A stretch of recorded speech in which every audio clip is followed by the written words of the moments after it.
The Things We All Carry is a podcast about first responders and their stories surrounding trauma on the job.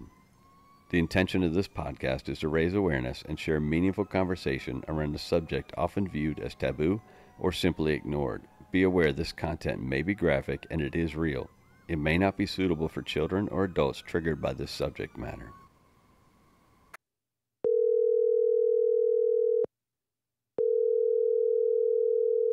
What's your name and where are you from? My name is Jamie Potter, and I work for Richmond Fire Department. My name's Karen McGee. I'm from Mount Holly, New Jersey. John Volt, firefighter, paramedic, from South Florida, captain, with about 15 years on the job. And CBD extraordinaire. My name is Kyle Brown. I'm from Medina, Tennessee. If I asked you what mental wealth meant to you, how would you define it? I would start out with the thought process of being able to view our lives as a survivor lifestyle instead of a victimized lifestyle. So everybody has challenges and things that they come up with that, pose problems to each of us along the way. But the moment that we can reframe our mind and not dwell on those moments really sets us into an ability to have a better outcome, if you will. Making sure you take care of yourself by making sure you're not really overworking yourself, keeping your eyes, getting enough sleep kind of away for mental wealth, but just not overworking. Mental wealth, kind of like that. I haven't heard that term. First thing that comes to my mind is, I would say, like a life of gratitude. You appreciate the things that you have so that you feel wealthy, even if you're not financially, you are emotionally and mentally wealthy. So you can have some resilience, I guess. Is the bad things that come along, you probably hold a little bit more resilient attitude towards if you feel like you're mentally wealthy. And you've stacked up a bunch of capital in there that I guess you can fight off the bad stuff with. I believe mental wealth would be described as being able to, how interested or how mental health is going to be intriguing to you as far as your gains mentally, as far as your mental goals on where you're wanting your mental health to be at and how close it is to you. And how do you think you protect your mental wealth? I would say that my first and foremost thing is working out every day, finding those coping mechanisms that work best for you. Mine is getting into a gym and getting after it a little bit, and spending time with my kids. There's multiple different ways.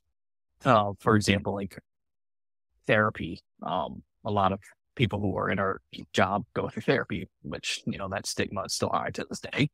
But therapy, working out, spending time with friends, family, just getting away from the job whenever you get a chance and just reflect on all the calls you've been on, or not letting just being able to let it out in a way.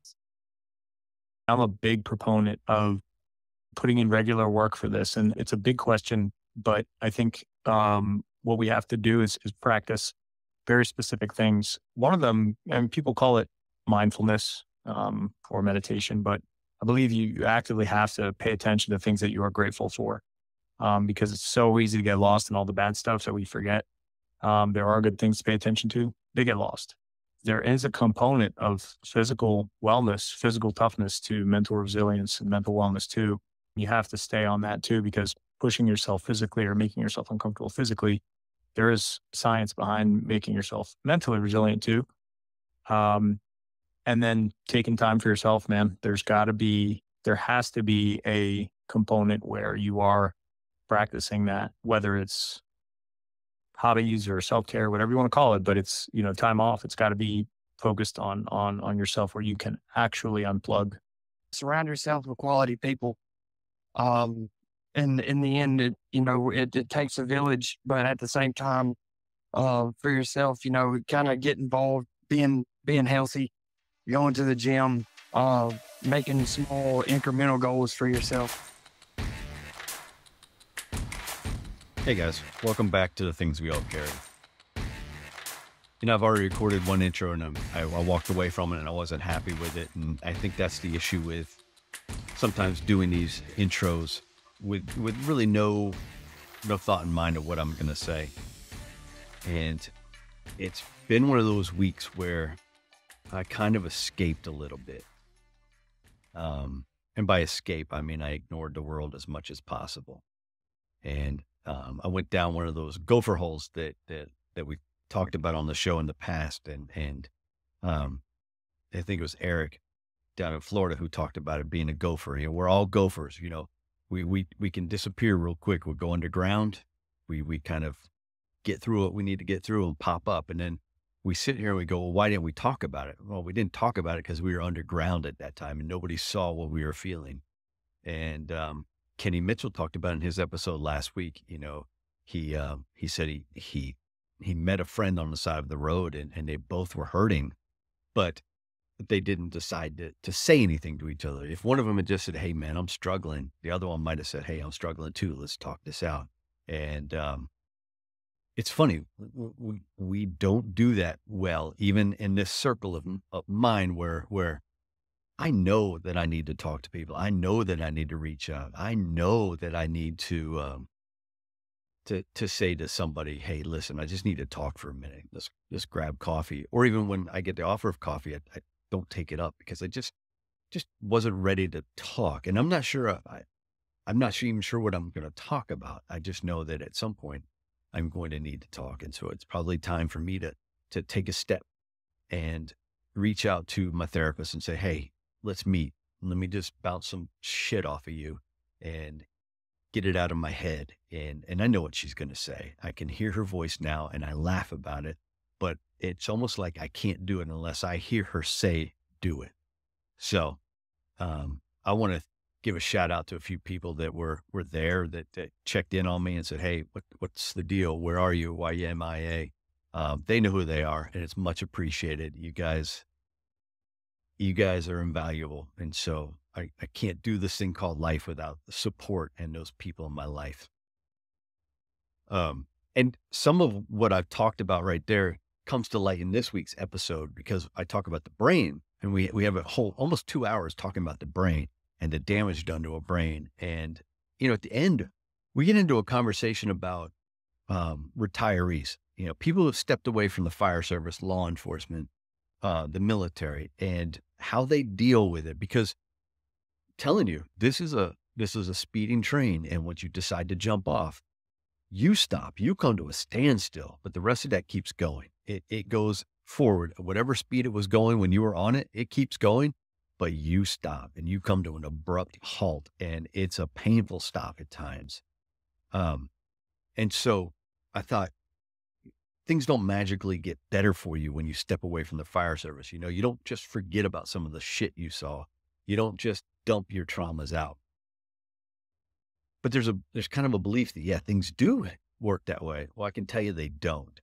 And we get into a talk about why it is that retirees or people that have been out of the game for a while, it pops up at weird times. And it has to do with keeping yourself busy, working through the traumas, talking, and going through some of the treatments that we talk about in this episode. The brain is a funny thing. And when it's damaged, it needs to have some work done. It needs to have a tune-up done, just like emotions need to have tune-up. The brain needs a physical tune-up at times. And that's what we get into on this episode. So I need to get in and I need to do a tune-up, more of an emotional tune-up than anything. And I need to have a talk with a therapist, my therapist, and I need to have her say to me as bluntly as possible, stop. You know what you're doing. Just fucking stop. And I need to hear her say that once in a while. And I've neglected that. I've only done it once since I left at the end of February, and that's on me. That's my fault. This shit doesn't stop when you step away from the fire service or whatever career you have. It stays there, and then you have more time on your hands. And when you get more time on your hands, you think about it more and you ruminate on it, and it eats at you a little bit. And then you get in your head and you lose these connections that you had every other day or every third day, going in there and laughing about it and having that therapy session at the kitchen table or in the back of a rig. You lose that connection. And it's a very important connection. And so what I think I need to do is I need to establish a group of people who are maybe stepped away or getting ready to step away, and just say, okay, hey, let's let's meet virtually once a week and we'll just talk about it. Tell me trials, tribulations, your successes, your failures, and let me tell you mine. And let's laugh. Maybe let's laugh at something inappropriate and let's make some jokes that maybe get us fired in the civilian world. I don't care. You can't offend me. But I think that's a part missing in my life that I'm going to have to figure out a way to fulfill it. And I think that's one part of it. And I can do that. I can add that into my life, into this post-fire service gig of mine. But I also need to stay on top of it. I need to stay on top of what I call mental health and mental wealth. Welcome to episode 130 of The Things We All Carry. Today's show is with Dr. Brooke Bartlett. Brooke is a clinical psychologist, and I put out a call for knowledge, basically. I had a conversation with Stephanie White of the 5 After Midnight podcast, and that talk was centered around why are we still killing ourselves as firefighters? Why do we do it?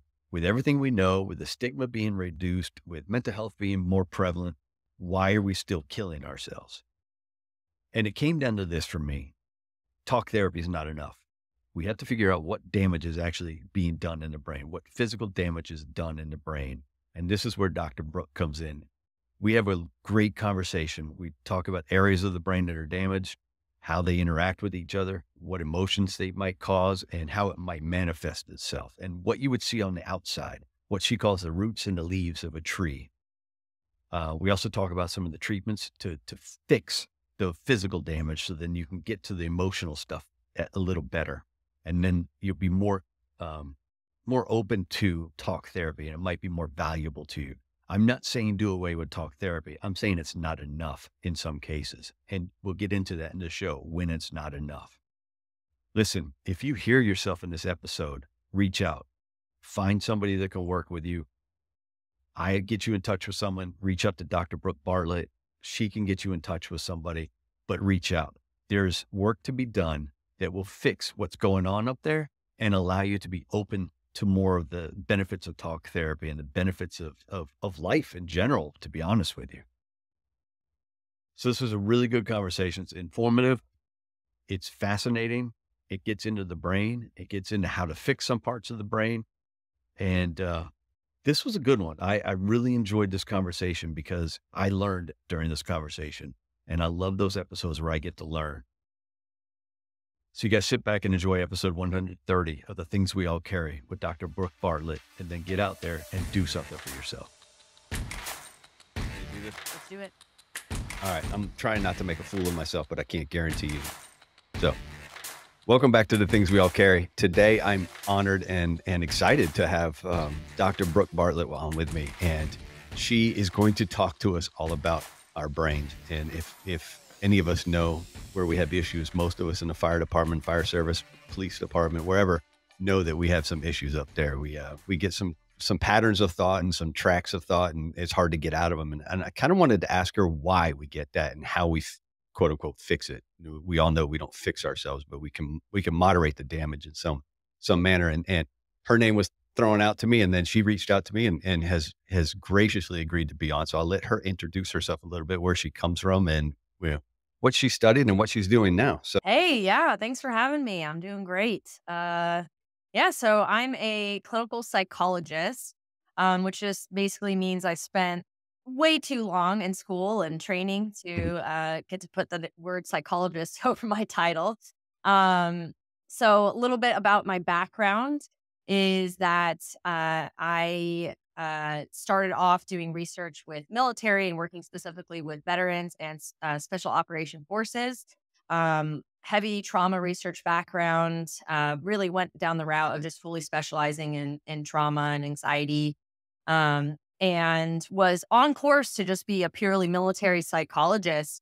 But what actually ended up getting me into specializing and working with first responders was that when I started my PhD program, which was in Houston, Texas, I had the opportunity to actually work with the Houston Fire Department, which was at the time one of only 3 fire departments in the U.S. with staff psychologists, which is crazy. And I don't think that number's changed much, to the best of my knowledge. Maybe like 6, 7 now. I'd be very surprised if it's changed much. Yeah. So I jumped, I mean, this was literally day one when I got to Houston. So I jumped right in and immersing myself in first responder culture. So I spent all 6 years of my doctoral training, working closely not only with the Houston Fire Department, but ended up expanding into other departments throughout the country. I was on call 24/7. I was there at the promotions. I was there at the funerals.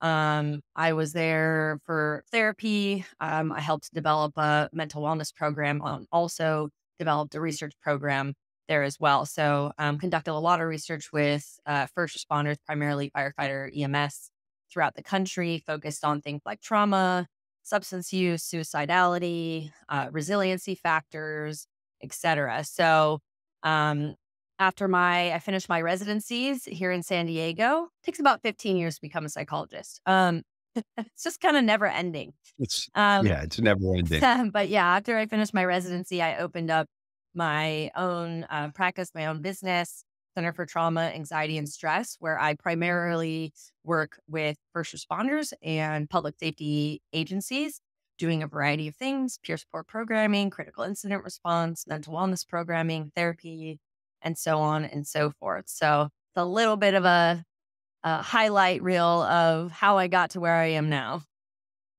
Well, it's interesting that when we first talked, you talked about Houston, and it stood out to me because I and the listeners kind of got a glimpse into Houston because of a couple of guests, and it it it was a prime spot to have a good examination of the stressors of being a firefighter, Mhm. because they had a lot of different stressors, not just the calls, but they had a lot of internal stressors as Amen. well.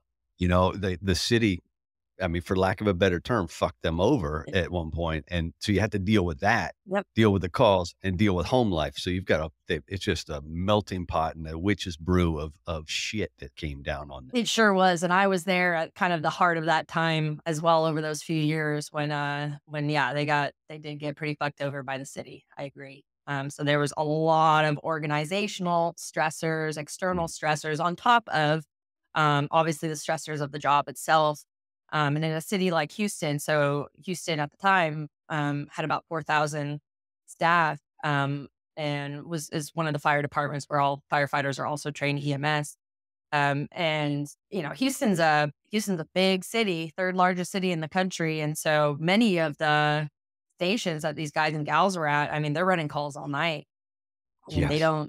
they don't stop when they're on shift. And then turnover, understaffing leads to mandated overtime. So a lot of these guys and gals were working insane amounts and picking up shifts elsewhere too, just Oh, yeah. weekends meet. So there's a lot going into that. Yeah, I think people don't realize that.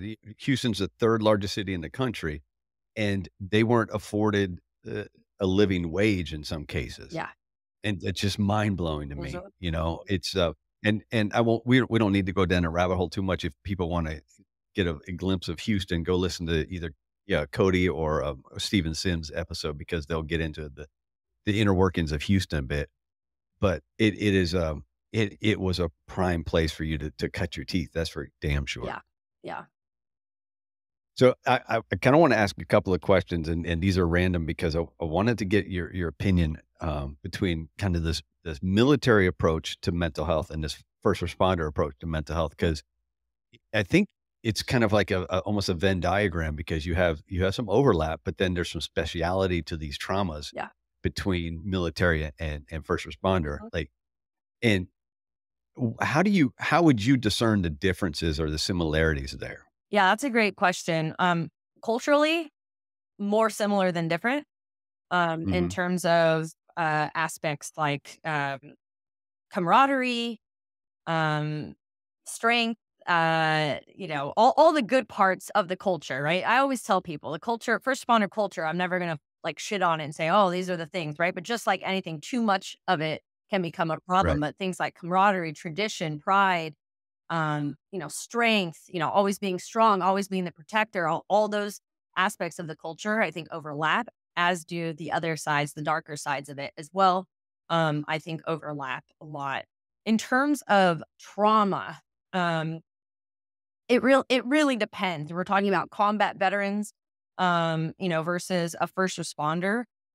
Their trauma exposure, at least in modern day warfare, will be really different than trauma exposure of a first responder. I think in terms of operational aspects, a couple of the biggest differences that I've noticed are really related to reintegration. So for your military, they're getting deployed for 6 to 12 months. They're completely removed from home, which is very difficult Yeah.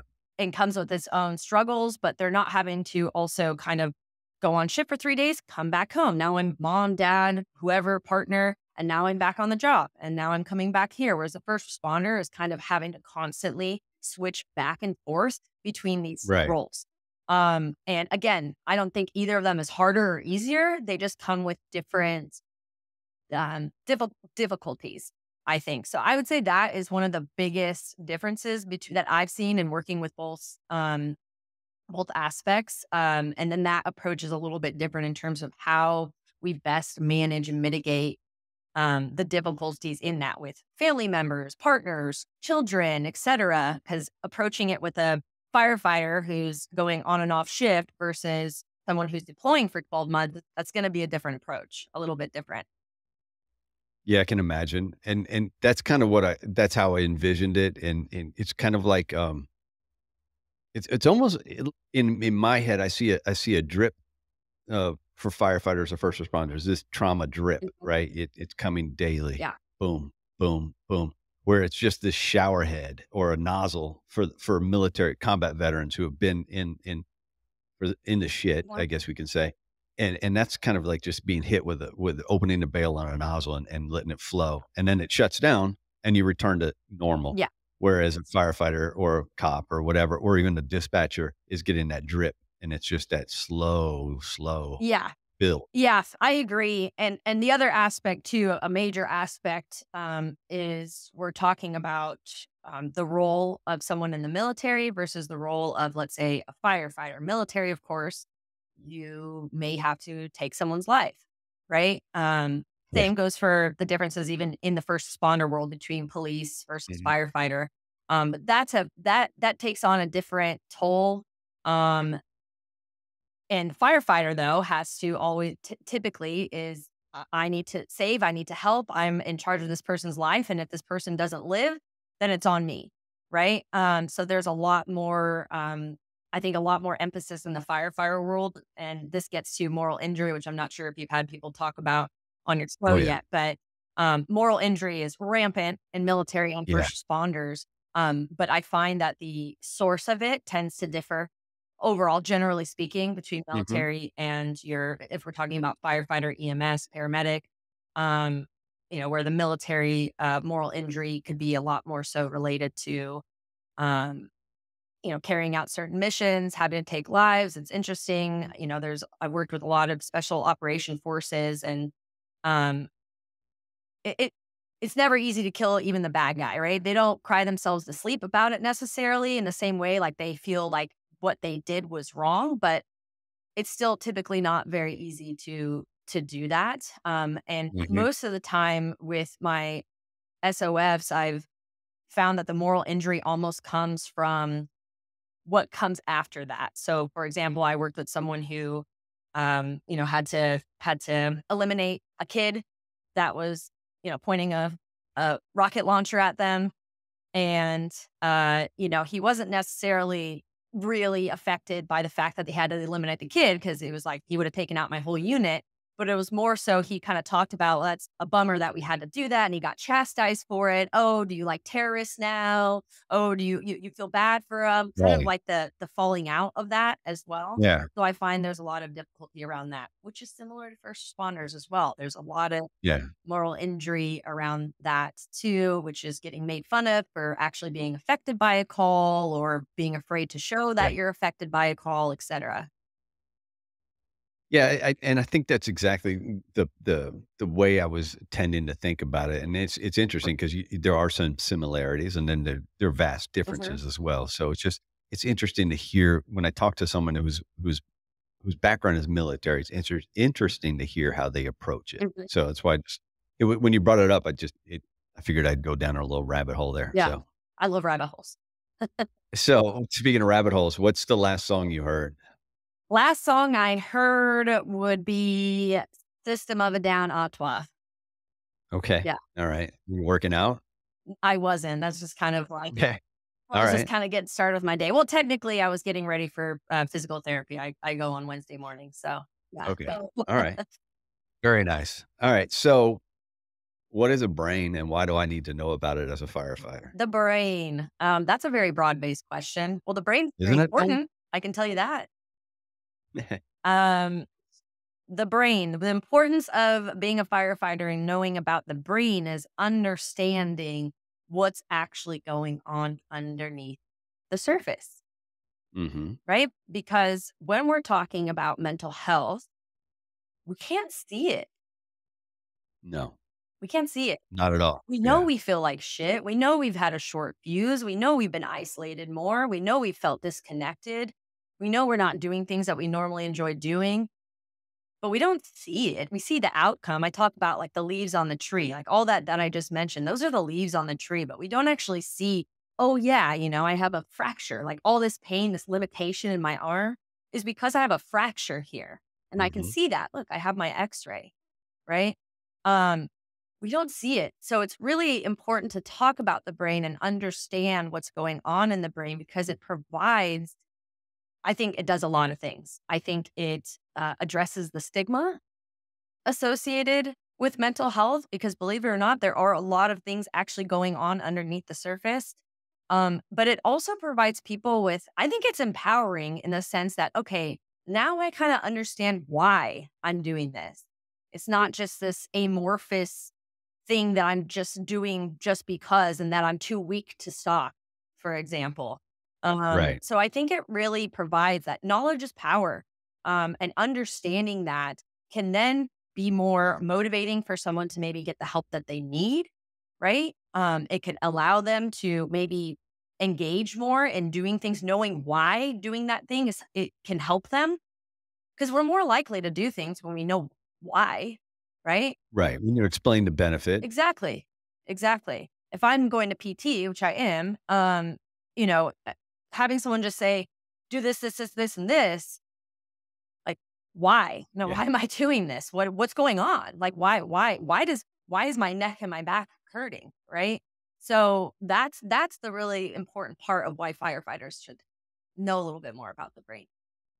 So speaking of knowing more about the brain, what parts of the brain, yeah, exactly that. What parts of the brain should we be very concerned about as first responders or military and how how the trauma and the things we see affect those parts of our brain? Yeah. So there's typically three main players that I like to talk about when we're talking about trauma and how it impacts our brain. And it's the amygdala, which I think you mentioned when we met last time, the prefrontal cortex, and our hippocampus. Have you talked much or learned much about those other two aspects of the brain? I have, I mean, on my own, Yeah. yes, I've read about and done some study in school about, but not on the show. Okay. We haven't. Well, you want to talk a little bit about what they do? Let's get into it. Okay. So the amygdala, what do you know about the amygdala or what it does? If I remember correctly, the amygdala is, and I'm probably going to butcher this completely. Now you put me on a spot. This is unfair. Is it regulating emotion? Nope, that's actually prefrontal cortex. Oh, prefrontal. Okay. So our amygdala, it has one job and one job only, to keep us alive. That is all it Okay. does. It's one of very few brain structures that has kind of like one job. Many of our other brain structures, they multitask. They have a lot of very important jobs. Our amygdala, it really hasn't evolved too much over time. It's the alarm system in our brain, right? Lets us know when there's a threat. It's the hair standing up on the back of my neck. Exactly. It's when you're driving and someone cuts you off and you have to slam on your brakes and your heart's beating. Your amygdala is setting that off. Okay. So one job and one job only to keep us alive. The prefrontal cortex has many important jobs. Okay. One is regulating our emotions. This is where all of our logical reasoning occurs, right? Logical reasoning, where we're able to actually take a step back, think through things, make the best decision possible. When we're not logically reasoning very well, what do you think comes to the forefront when we're not actually thinking through decisions and we're making decisions quickly? What do you think comes to the forefront?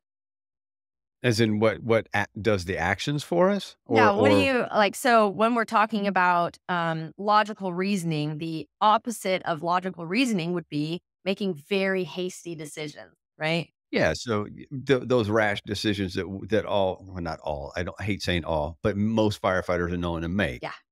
Impulsivity. Mm-hmm. Ever known a firefighter to be impulsive? No, none at all. No, Yeah. not me by any means. Yeah. So that's up here is where all that logical reasoning happens, regulates our emotion. There's actually been, I don't know if you remember the famous case or if you've heard of the famous case. This is from many, many decades ago. But a guy who had a rod accidentally go through his brain. Yeah, I know exactly what you're talking about. Yeah. And it completely changed him, meaning like his personality was completely different because it really damaged that prefrontal cortex. His mood was completely different. His emotions were completely different because of that significant, let's say that's significant traumatic brain injury when you have a metal rod go straight through your brain. So prefrontal cortex, super, super important. Another really important part of the prefrontal cortex has another important job. It tells the amygdala to turn off. It says we're good, right? Puts the brakes on the amygdala. Because remember, amygdala, one job. Danger, danger, right? Prefrontal cortex, all right. We've assessed the threat. Oh, false alarm, you can turn down. Or the threat has passed, you can turn down, right? It's the brake system for the amygdala. Pretty important, right? Very important. Hippocampus. Little part in our brain. This is the memory center of our brain. Okay.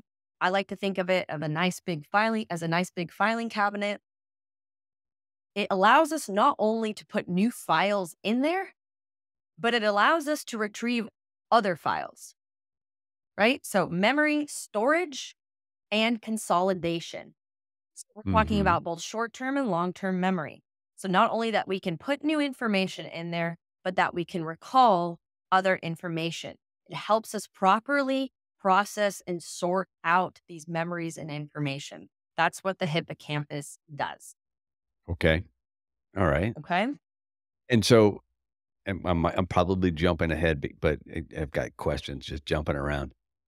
And so in the middle of trauma and you have a memory, that's where you're not storing that stuff correctly, or it's not being processed correctly before being stored. So you're saying in the middle of trauma, like as the trauma's happening, or are you talking about in the aftermath? In the aftermath. Yes, that is what is happening. Correct. So let's talk about each of those brain structures with post-traumatic stress injury. Okay? Yes, please. Let's. So we have an amygdala that's only job is to let us know that there's danger. What happens to the amygdala with post-traumatic stress injury is it becomes overreactive. It starts firing all the time, even when there's no actual threat present. So it's going. Think about a car alarm. What's the purpose of a car alarm?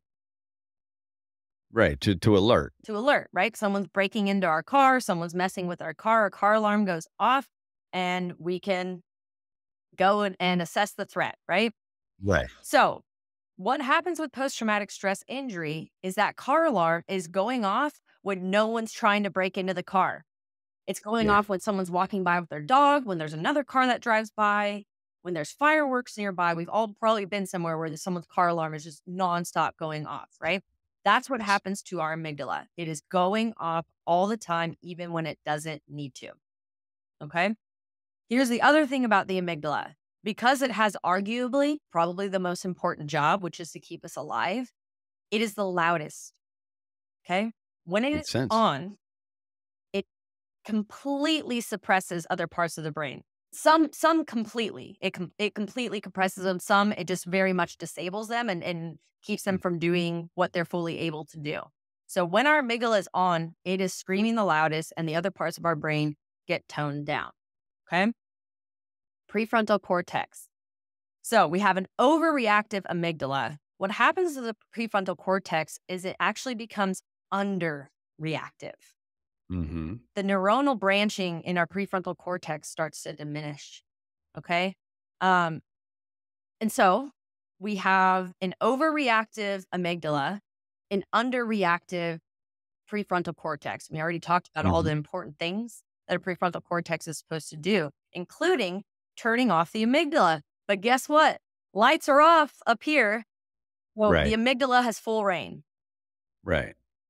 Yeah. Hypervigilance, hypervigilance, hypervigilance, hypervigilance. Anyone who suffered from post-traumatic stress injury probably knows that they're used to being hypervigilant. It's difficult to sometimes even enjoy doing enjoyable things because I'm on guard all the time.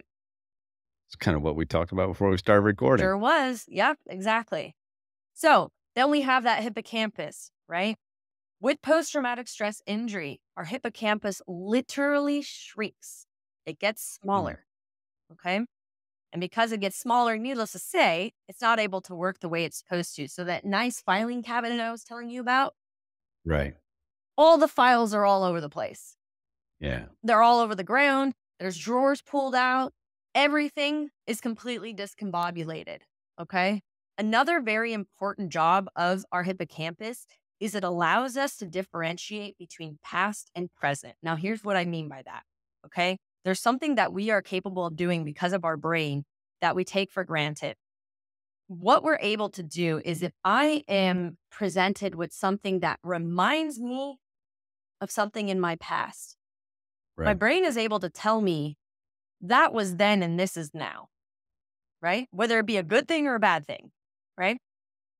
When our hippocampus is really, really not functioning optimally, what happens is our brain, it's not able to actually distinguish those things. So let's talk about someone with post-traumatic stress injury. Anyone who's listening who's had post-traumatic stress injury or has known someone, you might have noticed that they've experienced a smell, they've seen something that reminds them of some past trauma, and their body reacts as if they're in that threat right now. So let's use the stereotypical example, but which does occur is let's talk about a combat veteran that I worked with a lot of them that the smell of barbecue was a trigger for them. Okay, because they'd smell a lot of burnt bodies. So they are going to a barbecue in 2024, and they smell that, and all of a sudden their heart rate goes up. They start trembling. They start feeling very unsafe and they're like, I need to get out of here. I can't stay at this family event. And they leave, right? Because their hippocampus is not properly functioning. They're not psychotic. They know they're not actually back in Iraq right now, right? But their body is reacting as if you're in Iraq right now. That's a threat. That's a threat. That's a threat. So the amygdala is firing, even though there's no threat. Right. Does that make sense? Yes. Because all the wires are crossed. And so, like you said, it's wanting to believe it's one spot, and so the amygdala believes it because the other part of the brain is telling you it is. Yeah. So we have an overreactive amygdala, an underreactive prefrontal cortex, a shrunken hippocampus. Let's talk about the symptoms of post-traumatic stress injury, right? These are the leaves on the tree. The symptoms are the leaves. Everything we just talked about is the actual root of the tree. So we have anger, short fuse, outbursts, irritability. We have hypervigilance. We have a startle response. We have sleep disturbances, disconnectedness, emotions that go from being completely numb to being pissed off to being numb to not feeling anything, right? We can't remember things. We have intrusions popping up, images, thoughts, memories, sounds of that event popping up in our brain, right? All of that is happening because of everything I just talked about in the brain. Those are just the leads, but those are the symptoms of post-traumatic stress injury that are being caused by an overactive amygdala, an underreactive prefrontal cortex, and a shrunken hippocampus. Right. And that's literally physical damage. Physical damage. So here's the other thing I want your listeners to know. Brain scans, they exist. Yes. Okay. Now, unfortunately, they're not super accessible. So I can't just go to my primary care practitioner and say, hey, can I get a brain scan? I want to see Right. what's going on in there. But most brain scans are conducted in research studies. Most of them, large majority of them are conducted in research studies. But when we look, I wish I could show you right now, but I have some side by side of brains with post-traumatic stress injury and those without post-traumatic stress injury. Mhm. We see things like the prefrontal cortex when we're looking at brain scans that look at the actual matter of the brain, the volume of the brain. Right. See that the prefrontal cortex is acquiesced. It's not showing up the way it's supposed to. When we look Right. at SPECT scans, what SPECT scans do is they don't look at they don't measure matter or volume. They measure the reactivity in the brain. So basically things like oxygen flow and blood flow, right? What individuals or what researchers will do is they will run participants, some diagnosed with post-traumatic stress, others not. And they will show them triggers, right? So whatever their triggers are, the individual without post-traumatic stress, their brain will not be going into fight or flight mode. Right. Their brain sees that and says, that's a picture. That's not happening right now.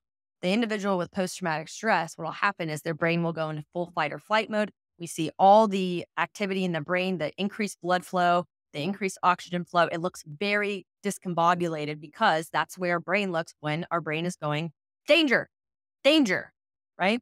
So these brain scans exist, all right? This is oh, my elbow is fractured. That's why it's hurting. We just don't see it. We unfortunately can't turn our eyeballs inward and scan our brain and say, oh, I'm seeing that injury going on right there. It's interesting that you bring that up because I had a conversation and I recorded a show with the gentleman who wrote a book, and he's a former Dayton, Ohio firefighter, and he had a brain scan done, Mhm. and he sent me the preliminary results before we had our discussion, and his brain was doing exactly what you were saying right now. Mhm. And he thought there's no way that I'm still experiencing stuff because he hasn't run a call for 2.5 years. He's like, there's no way. He goes, I found out that day that my brain is permanently fight or flight right now. And is nothing that I can do right now to change it. He goes, what it was so beneficial to have my wife and other family members there to hear that and go, this is a physical manifestation of the trauma. Mhm. And we have to work on that physical part before he can start to change, as you say, the leaves on the tree. Mhm. Wow. And so then his family go, I get it now. Yeah. Now, and it's exactly what you said. Okay, now they see the injury because the scan shows the injury. Yeah. Unfortunately, I mean, the unfortunate part is this is why I think it's so important that we're talking about this now. I present on this a lot in departments across the country because it's unfortunate that we need the brain scan to understand that. Yeah, or to Right. believe it. I should say not understand, to believe it. That's the big part, right? Right. Oh, so and so is, he's having to take leave because, it's like Yeah. he can't cut it. He can't cut it. He's not doing great anymore, right? Is that we need to see those brain scans and say like, oh shit, Yeah. actually Yeah. stuff actually going on in there, right? Right. It's important to know with brain scans, two things. One, they on their own, they're not used as a diagnostic tool. They're used as a Mhm. very important adjunctive piece of data, right? Meaning Right. that, if someone with post-traumatic stress injury went and got their brain scan without any other evaluation or anything, you don't look at it and go, oh, yep, look at that. Right. You have PTSD, right? It's not like getting tested for COVID, right? Right. It's used to say, okay, this person has this history. We have this trauma background. They are showing these symptoms, full psychological evaluation coupled with the brain scans is used to say, okay, yep, this all matches up. This is what we see with someone Exactly. with post-traumatic stress injury, right? And they're used to also track recovery, right? So we don't go in there just to get a brain scan and say, yep, that's it. That's what you have. But they're a very, very important piece of information so that we can actually see what's going on underneath the surface. I want to go back to the hippocampus. And I know we'll talk more about all of this. And it's a curiosity thing for me because you said that's where the memory, short and long term memories are stored, correct? Yeah. And so when you couple those memories with traumatic events or periods in life that are overwhelming, those memories are still there. Even though you say, okay, I have gaps of memory in my life, the memories are still there. I don't I don't know how what exactly I'm trying to ask. Like, how do you go in and say you kind of rediscover those memories, right? Mhm. With certain treatments. And so there's got to be this balancing act between you rediscovering memories and then creating what you think would the memory be. Does that make sense? So there's typically, yeah, I think I understand what you're saying. So there's typically two, I'll call them types. When I'm working with post-traumatic stress injury. So one symptom of post-traumatic stress disorder is that someone might have actual gaps in their memory Hmm. about the trauma. I mean, these are gaps that they reasonably should be able to remember. I worked with a firefighter who responded to a call that was actually a family member of his who Mm. ended up dying on scene. And he cannot, remember for the life of him, he couldn't remember for the life of him, like what she was wearing, what day it was, just certain things, no matter how hard he tried to remember, right? So gaps in the memory like that. But then there's others. I had a firefighter recently say, I can remember every single detail of every difficult call I've been on, but I can't remember what I had for dinner last night. You're right. Right. So some individuals have very vivid, clear memories of those tough incidents that, are really sticking with them. Others might have those gaps. While some really struggle with the day to day. I just cannot keep anything in my brain anymore. So yeah, those are kind of the different types. So when we're talking about, and I'm sure we'll get more into this, but evidence-based trauma therapy, a part of that is to help the hippocampus, rebuild the hippocampus so that we can allow it to actually consolidate and store those memories properly. Um, and I think there's a couple different mechanisms to it, depending on if someone's more of I have gaps in my memory about that stuff versus I'm just day to day. I can't focus. I can't concentrate. You can tell me one thing and 5 minutes later, I've forgotten it. And I mean, there are people who have had trauma through childhood that have gaps in Yep. just, I mean, childhood memories in general for chunks of time. Mhm. And it's not just around the event or events that they experienced. It is literally, hey, I don't remember a second grade Yeah. at all. Mhm. Yes. It can be extremely, the gaps in memory can be not necessarily just in one moment in time. They can last and we're not talking about like unconscious memories. That's not really the way it works, where it's like, oh, these are just completely unconscious. But our brain, everything our body and our brains have developed to do is just to protect us, right? Survival. Hmm. And so what starts to happen is, I think of it as like those aspects, those details get buried underneath a lot of the other effects of the trauma. Well, it's not that Oh, they're not there. It's just we have to start kind of like dusting off all the shit yeah. on top of it so that that can then be properly stored. I get what you see. That I think that's exactly what I was asking. So they're there. Hmm. They're just muted and hidden. Hmm. Yeah. All right. Hmm. Cool. I think that's exactly where I was going with that well, whatever kind of logic I had in that question. I picked up what you were putting down. Yeah. Yeah, but you also have like 20 years of schooling behind it, so that's your job to pick up on what I'm mumbling about. Um, all right, so those are the three main sections of the brain that we need to deal with when we talk about trauma and PTSD. And you've kind of laid out really well for those of us in the like crayon eating world here that how they affect each other. How the hell do we fix it? Yeah. So And that's the big question, right? That how do we fix it? and I'll preface this conversation with the fact that this is why you and I came together to talk, is because I had a discussion with somebody one day, and the question was, all right, we know firefighters are killing themselves, and we know kind of the why they're killing themselves in general, but why do we keep doing it? Mm-hmm.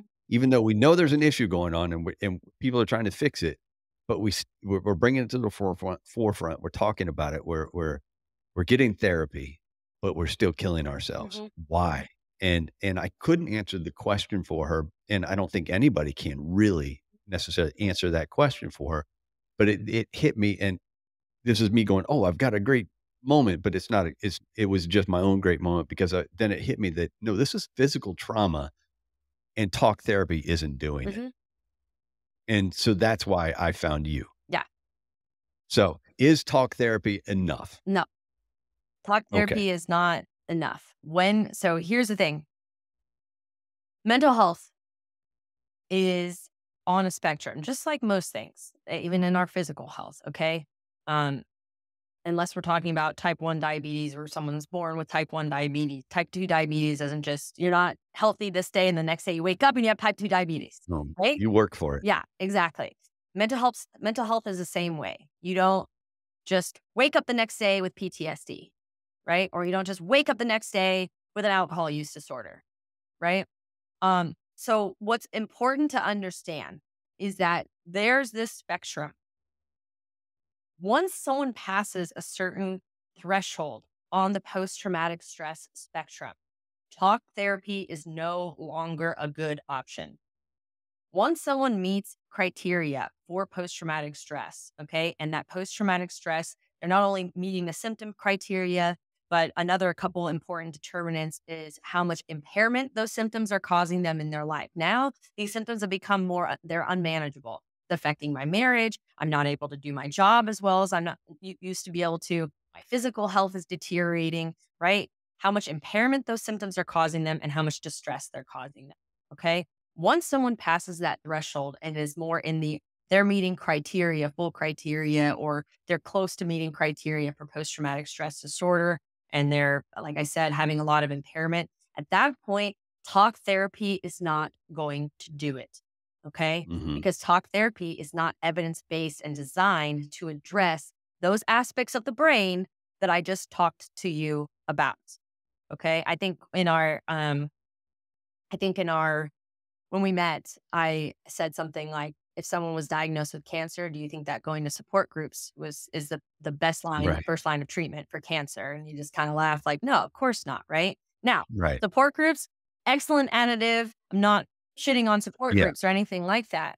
Could be extremely beneficial for someone who's also treating their cancer, right? But that alone is not going to make the cancer go away, right? Right. So when we're talking about post-traumatic stress and when someone's past that threshold, it's a similar idea. We need actual targeted treatment for that post-traumatic stress to recalibrate the brain so that it's operating more optimally, more functionally. Okay. Before I go into talking more about the mechanisms of change in evidence-based trauma therapy, why don't we talk about neuroplasticity? Let's do it. Okay. What is it? People throw the word around, and I have my definition of it, but what is it? So one thing I want your listeners to be very, very, very clear on is none of this is actually permanent. Okay? It's not permanent. That's super important to understand, because that idea that I'm so fucked up and I'm going to stay this way is detrimental. Okay. When we're talking about, there's a lot of different things, accumulation of things that I can come on and talk about at a different time that lead to suicide, right? But I can tell you that the idea is I'm stuck like this and I'm never going to get better is a factor, right? Right. Our brains are designed to change. They are malleable. They are designed that way, okay? And we are all born with a superpower called neuroplasticity, all right? So neuroplasticity allows our brain, the actual structural part of our brain and the functional part of our brain to change, okay?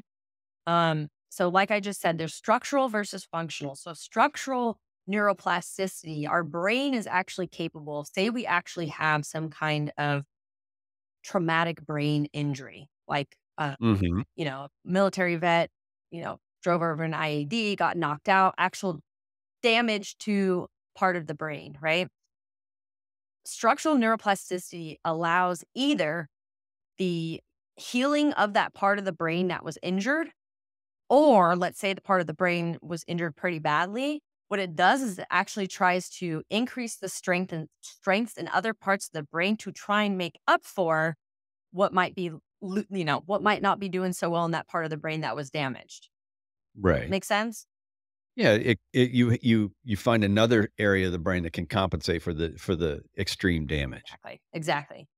Then we have functional neuroplasticity, and that's probably people have heard about, the wiring and firing, right? That's our actual neurons, our neural connections. So our brain, we have the physical part of our brain that we've seen brains before, and brains on different things. We have a physical brain and all these different structures I talked about. But inside those structures, inside our brain, there's all these neural connections, neurons, right? And the way these neurons are connected really determine not only our behavior and how we feel, but how we think as well. Mm-hmm. Okay. So what functional neuroplasticity allows is, say we, let's even just talk about someone has clinical depression. Okay. So they're really suffering from depression. What treatment can help them do is their brain to actually rewire some of those neural connections to start firing in a way that's more optimal. Okay. So it's not necessarily like structural neuroplasticity is not necessarily just completely wiping out those other neural connections and just placing in new ones. But I heard a neuroscientist once say it's almost like train tracks. So we have these train tracks. These train tracks aren't working well. They're sending trains off the rails. What we want to do is build new train tracks on top of it. Right. And that's kind of more what functional neuroplasticity does. Okay. So it's super, super important to understand that these injuries to our brain are not permanent. Well, and that's funny because I think most people through their life have heard, oh, if you cause yourself some brain damage, you're never getting that back. Especially, Jesus, I'll date myself growing up in the just say no era, with Nancy Reagan saying, just say no to drugs because here's your brain on drugs and a fried egg thing. Yeah. And you're killing it off. You'll never get it back. Well, we've come to find out that's bullshit because the brain is so adaptive with what you just talked about, neuroplasticity, that it's just amazing organ that, I mean, even you have studied it for what, 12, 16 years. You've barely probably scratched the surface of what the brain is. For sure. Yeah. And I guess I think, and I might be completely off base here, but my thinking has gone with the brain being these distinct chambers of the brain, right? To more of like a forest analogy where that root system is underneath. And that's what the pathways of neurons are, is a root system. And then when this root is damaged, this root will grow or refire in a way to keep that part of the forest alive. Yes, absolutely. I love that analogy. I might steal that. The forest analogy. I'm gonna copyright it. You can't take it. Yes, that's a great way to think about it. Now, there are cases, the famous case I told you about where a metal rod, I mean, he should have been dead. It's a famous case because the guy lived and he literally had a metal rod go straight through his brain, right? Yeah, I've seen the picture of that hole in his head. Exactly. Yeah. At that point, structural neuroplasticity, that's going to be really tough to make up for, right? Well, and they take into account when that happened too, and they probably didn't think you could retrain at that point, and so it would take a hell of a lot even today to do compared to what was that? It was that early 1900s. Yeah, it was early 1900s. Yeah.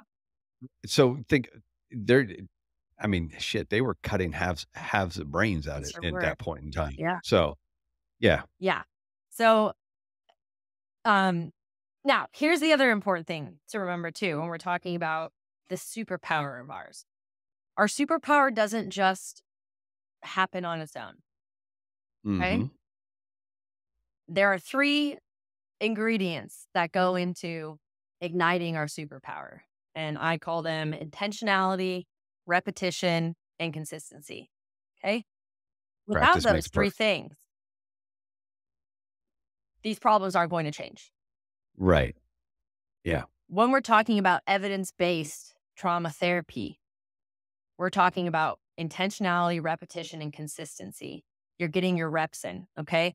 I like to Mhm. use examples or analogies of the physical body to Right. mind because it's actually not different. Remember, our brain is a physical structure that is malleable. Mm. So if you've ever Right. been injured before, right, and you went to physical therapy, when I broke my knee, I had to wear a cast for six weeks, a splint from hip to toe, and then I had to go to physical therapy. My leg was completely atrophied at that point.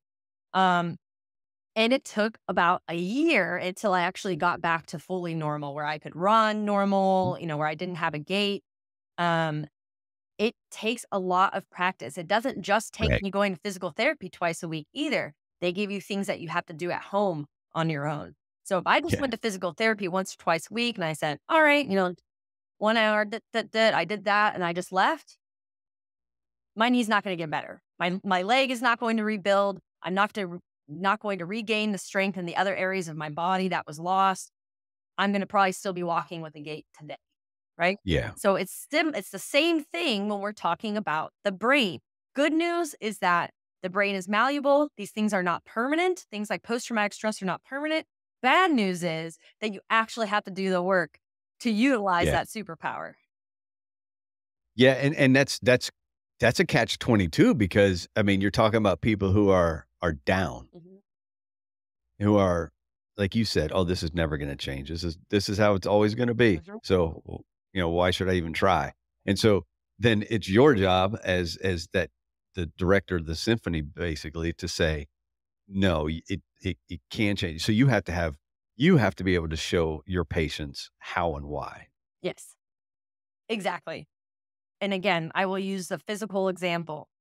When you get an injury and you go to PT and you go to PT 2, 3, 4 times, you're not all of a sudden better, right? And that's an important expectation to have too, is that change is possible, and it's possible, and many people recover from their severe post-traumatic stress injury, clinically significant post-traumatic stress injury, but it's not overnight.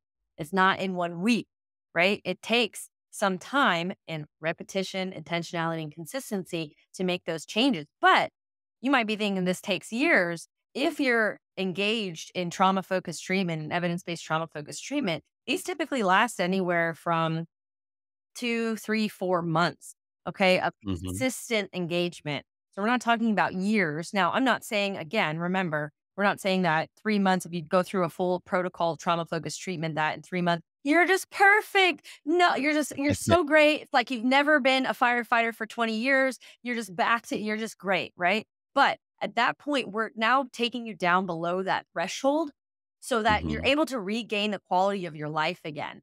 So, Right. that's an important expectation to set too, is I work with a lot of firefighters who kind of want that silver bullet, right? Like, okay, doc, what do I Yeah. do right now to make this go away? And when I say, I don't have anything to tell you right now, they're like, what? I thought this is what you do for work, What good are you? right?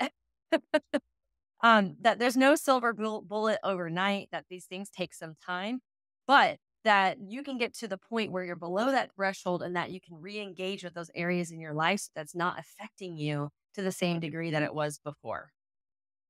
Yeah, and just and everyday quote unquote normal functioning is the goal. Mm-hmm. To and I alluded to it a little bit there. Is you and I talked about it, that I had been in Montana this weekend. I was at a concert and it was a beautiful setting, great music, and I got caught up in paying attention to what was around me in the crowd because I couldn't let it go. I just could not let it go. And I started to think about it. It's like, man, it's ironic that it's happening to me right now when I knew that in 2 days you and I had this conversation scheduled. Yeah. And Yeah. and it played with me a lot because I was like, I know what's going on. Stop doing it, but it just wouldn't shut off. Yeah, because logic, unfortunately, doesn't work that great against an amygdala. Right. It's actual recalibration of the amygdala that needs to happen. We can tell ourselves it's like telling someone with a clinically significant phobia of bridges, right? They look at the stats, they know that their chance of driving over the bridge and dying are astronomically low, but their body still goes into full fight or flight mode, and they can't, Right. they avoid bridges like the plague, right? As they logically understand that, but it still happens. So All right. So neuroplasticity, this ability to quote unquote fix what's going on, to either physically reconstruct or functionally reconstruct. All right. What's the toolbox? yeah. So let's talk a little bit about. We'll talk not about the session to session of what trauma focused therapy looks like, but I want to talk a little bit about the mechanisms of change. And now that we've already talked about what's going on with these parts of the brain, we can understand why we actually approach it this way. So there's 3 leading evidence-based trauma-focused treatments. EMDR, which I'm sure a lot of people have heard of. Now, I want to let everyone know that EMDR is not the only treatment out there.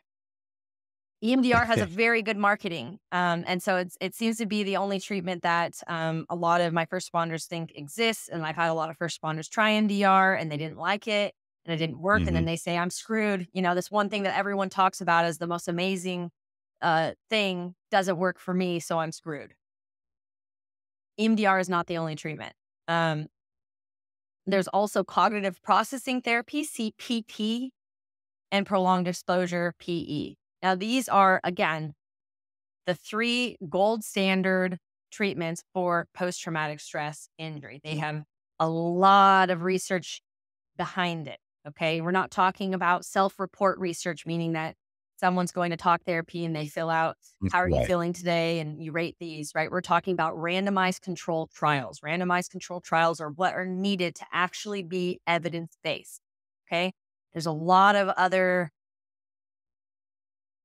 treatments, air quote, that people are getting into out there that they're like, this is for trauma. It's not actually evidence-based. So I recommend if someone's seeking therapies, you get someone who's actually trained in evidence-based treatment for trauma. But that's not the same as trauma informed, correct? No, it's not. I see that word getting thrown out a lot, and yes, and that's why I bring it up, and because I think that, and I'm not going to go as dark as to say bamboozled, but it's there's a belief that okay, that's trauma informed, so it's what you're talking about, yeah, and it's not there. That's a separate thing. It's a different designation. It sure is. I will use the word bamboozled. I do think some people get bamboozled because people are trying to bamboozle them. Not everyone. Some of the people who are doing the bamboozling, unfortunately, are just trying, doing it out of trying to help people, but unfortunately are actually hurting people more. And that's also an important thing to mention too, is just the importance of going to a licensed, trained, competent person who is actually trained in utilizing these evidence-based treatments. Going to a trauma-informed coach when you have clinically significant post-traumatic stress injury, to talk to them about it, that can be much more harmful than good. Okay. And so that's also really, really important to remember, is that I don't think most people, if say they broke their knee like I did, would go to a friend who took a few anatomy classes and they're physical therapy informed, injury informed. And so I'd go to them to help me actually do that. No, you'd go to a physical therapist, right? That's actually trained in this. It's no different from the brain, right? You want to go to people who are actually trained in doing this. Trauma-focused treatment is not talk therapy. It's not loosey-goosey, hey, let's just talk it through and work on that. It's very structured, protocol-based. It takes years to get trained in doing it. I have over 3,000 hours before I could actually call myself a trauma psychologist who's competent in using that, and has been 20,000 hours put out on that. But it's really important for people to know that too. So when we're talking about the mechanisms of change, we talked about the amygdala, right? The first aspect of going in trauma-focused treatment is we have to recalibrate the amygdala. Okay. Remember, the amygdala is built to be the loudest. Mm-hmm.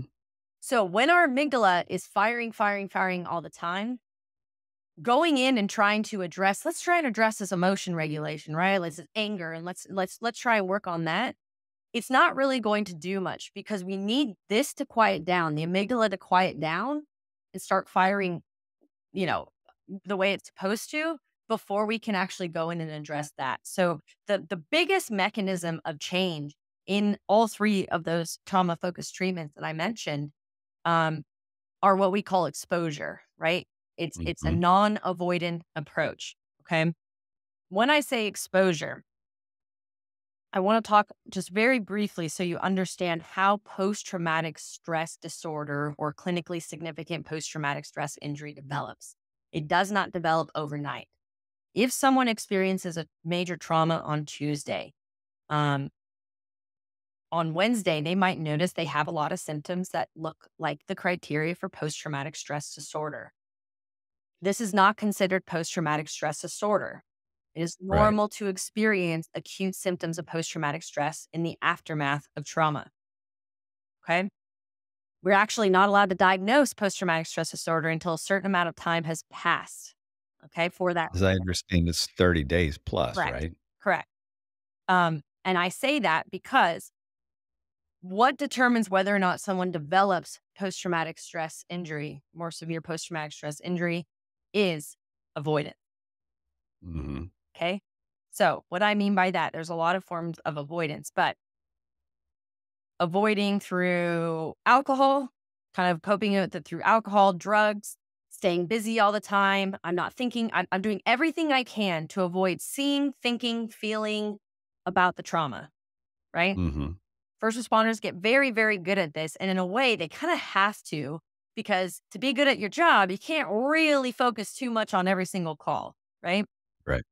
Now, that's adaptive on the job. Unfortunately, it can become very unadaptive and is a risk factor for the development of more severe post-traumatic stress.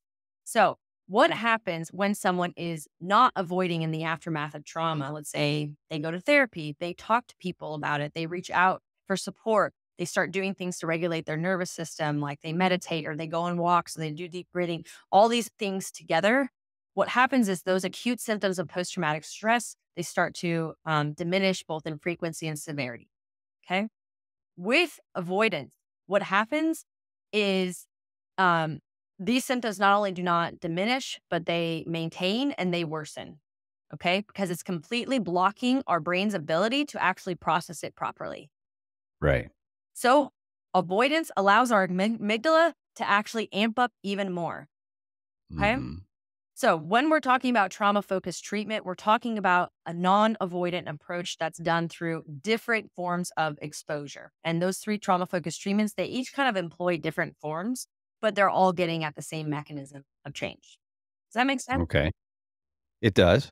I think it's starting to make sense. It's kind of like it's emerging from this little cloud. How about that? Okay. Hey guys, quick break right here just to check in and thank each of you for listening to the show. Your support has been paramount, and I appreciate all of you. I have one request, though. I need you to share the show with everyone you know. Help me get the word out and spread these stories as far and as wide as we can. While you're at it, please leave a review of the show wherever you happen to listen. Feel free to reach out to me at any time to share your story, to talk, or to pass on suggestions. Let's get on with the rest of the show. Let's talk about habituation, okay? When we're talking about exposure in these trauma-focused treatments, the main goal is to habituate our amygdala. How would you define habituation? Just if someone said, you need to habituate yourself to that. You just need to get used to it. You need to you need to start making that part of the everyday. Mm-hmm. Yeah. So it's the same with our brain and our amygdala. Okay. So an aspect of exposure is to habituate our amygdala to those trauma-related triggers. Okay. Okay. Remember, when someone has post-traumatic stress injury, their amygdala is firing off even when there's no actual threat. It's firing off when someone asks them about that trauma. It's firing off when they see, when they hear, I work with police officers, hear a muffler that sounds like those gunshots. It's firing off all the time, right? So we want to habituate the amygdala to these trauma-related triggers, okay? So that's kind of where the exposure comes in. Yes.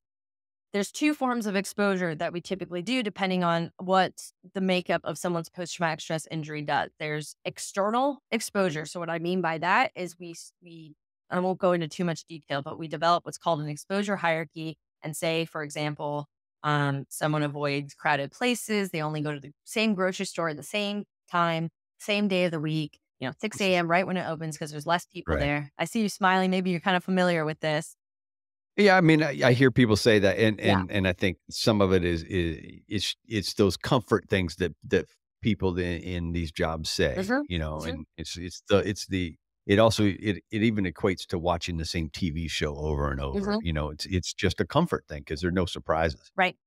So that's external avoidance, but typically we start with what's called internal avoidance and internal exposures. Okay, and that's imaginal exposures. Okay, and that's in here. That means systematically exposing the individual to actually thinking about and talking about the trauma. This is not talk therapy. Okay. Imaginal exposures are very, very, again, systematically employed, but it's actually starting to get someone to think and talk about their trauma. And what starts to happen, if anyone who's listening has ever been to trauma-focused therapy, they probably remember when they first started doing that, it's incredibly difficult. Okay. Their body will react. They can feel nauseous. They can, their emotions can be all over the place. They'll feel really exhausted after sessions because their cortisol levels were flying off the handle because their fight or flight was going, right? But what we need to do is habituate that amygdala to actually reorient that this threat is not actually happening right now, right? Talking about this, the danger is not actually here. So what it starts to do is not turn down the knob. I use the word recalibrate because what we want to do in trauma-focused treatment, I've worked with a lot of military specifically who've been like, well, doc, I want to still be able to be aware of danger. Of course, we don't want to disable your car alarm. I still want your car alarm to go off if someone's trying to break in, but I don't want your car alarm going off when someone's just walking by, right? Right. So what we do is we recalibrate that amygdala so it's only firing when there's actual potential threat or real threat. And then when it assesses whether or not there's a threat and we've seen that there is a false alarm, it can actually turn off. So that's a big aspect of trauma-focused treatment is that exposure. And it's to recalibrate that amygdala so that it's not firing off all the time. Makes sense. Got any questions about that? I'm sure I do, but Just processing that now? Yeah, I think I'm just processing a bit. It makes sense to me because what you're saying is, all right, we're going to, in a way, relive this through talking about it. But we're going to do it in a setting that allows you to be comfortable and allows you to realize that it's not what's going on right now, and you don't need to react to the point where you're fight or flight and you feel like you're risking life. However, when you do leave this office and you go back to shift tomorrow, and you're in a situation where it might be a Mayday situation, your amygdala is still going to work at that point in time. Yeah. And remember, use the word so that you realize it's not, you logically understand that that's not happening right now, but your brain is just operating efficiently. Our brains are malleable. Right. Our brains are designed to change and our brains are designed to be as efficient as possible. Right. So when it kind of gets into that pattern where that amygdala is firing off like that, it's logic ain't going to do much. Right. So what these exposures help our brain do is actually those structures at amygdala to recalibrate.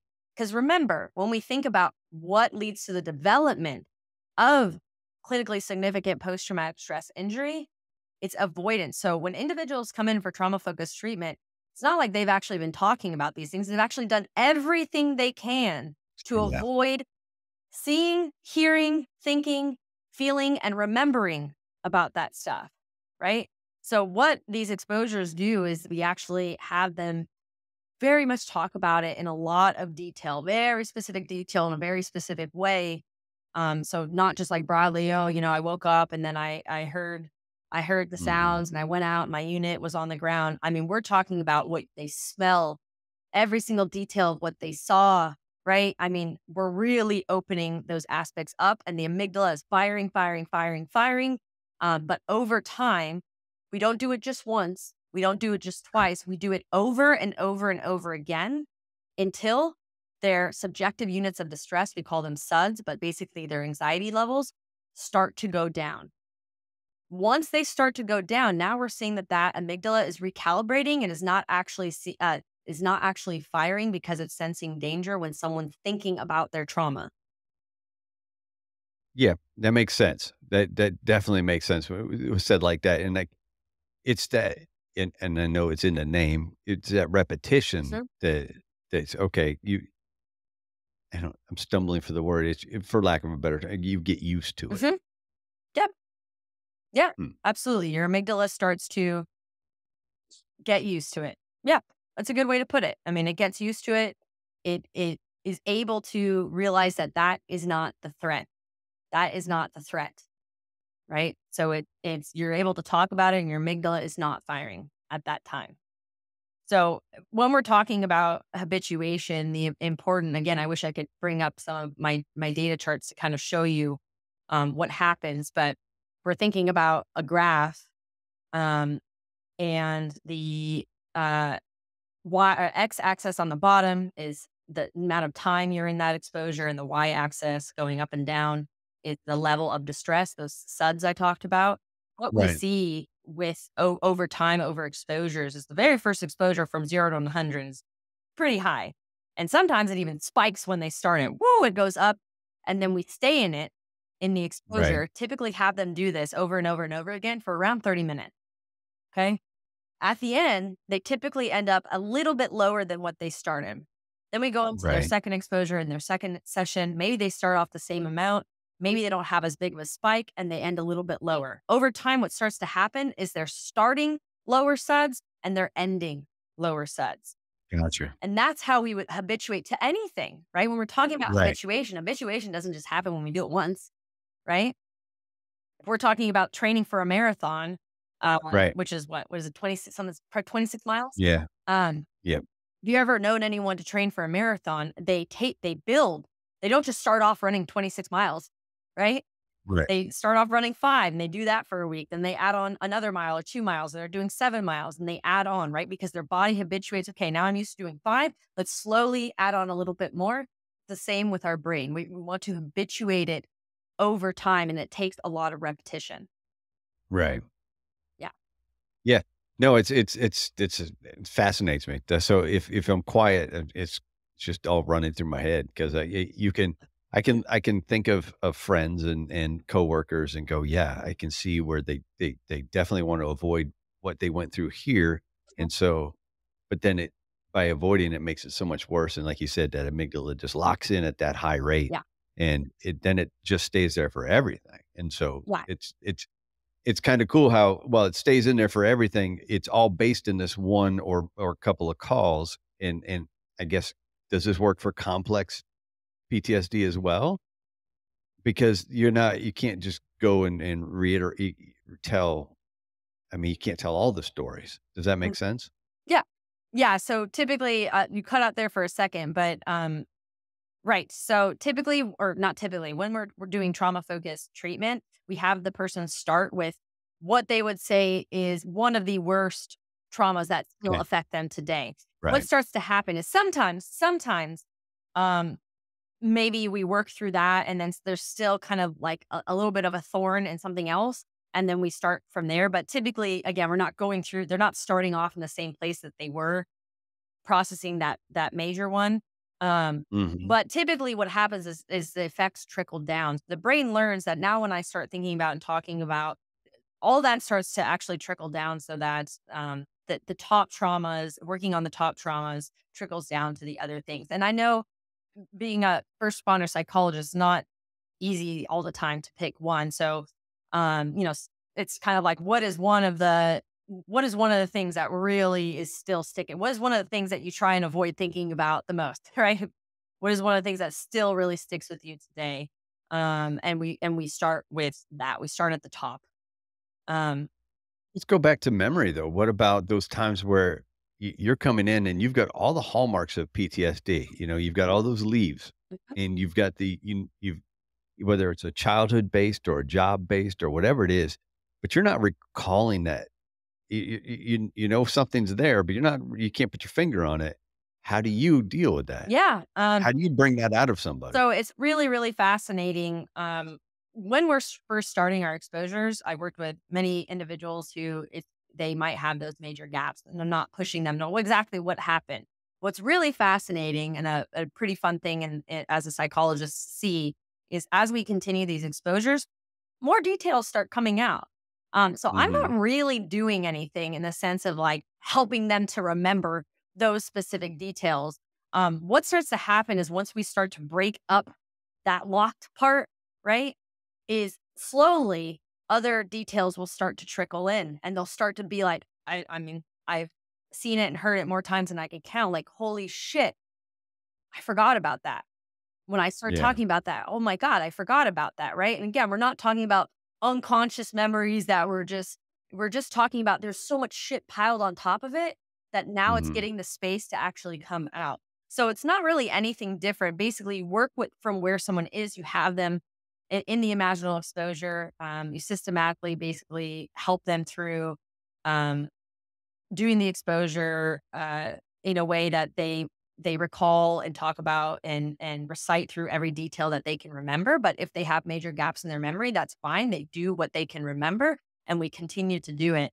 And typically, I honestly, I don't know if I've ever had a case where I've had someone who still just has that massive gap in their memory. There's might be small details here and there, but those massive gaps, I don't know if in successful, someone who stuck with their treatment and stayed in their treatment, that I've ever had it where they finished treatment successfully and that they still had these massive gaps in their memory. Yeah. Well, so we take that, you take this habituation and that's excuse me. That's leveling off the amygdala. That's one section you talked about. Yeah. So what do you start to work on? Right. So once again, first line of defense or first line of attack is the amygdala. Because remember, when the amygdala is firing, it's so loud that it completely, we'll talk about atrophying the other parts of our brain. Literally, the hippocampus becomes atrophied, right?